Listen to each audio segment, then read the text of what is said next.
Welcome to Deepu channel. ఈరోజు మనం TET డిఎస్సికి సంబంధించి తెలుగు సందులు టాపిక్ చెప్పుకుందాము. అసలు సంధి అంటే ఇంట్రడక్షన్ ఏంటో మనం ఇంతకుముందు చేసిన వీడియోలో చూసుకున్నాం కదా, నా ఛానల్లో ఉంది. ఇప్పుడు తెలుగు సందులు కనుక చూసుకున్నట్లయితే తెలుగు సంధి అంటే ఏంటంటే ఏదైనా రెండు తెలుగు పదాల మధ్య కనుక సంధి జరిగినట్లయితే దాన్ని తెలుగు సంధి అంటారు.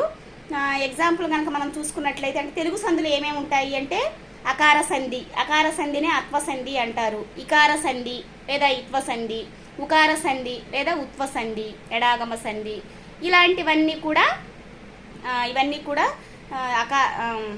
తెలుగు సంధుల కిందకి వస్తాయండి. మనం కనుక ఎగ్జాంపుల్ చూసుకున్నట్లయితే చింతాకుని మనం సంధిగా విడదీస్తే చింత ప్లస్ ఆకు. దీనిలో పూర్వపదం వచ్చేసి చింత, పరపదం వచ్చేసి ఆకు. పూర్వపదం చింతాలో తా అనే అక్షరంలో, చివరి పదం తా అనే అక్షరంలో అచ్చు ఆ పలుకుతుంది కాబట్టి దీన్ని అత్తు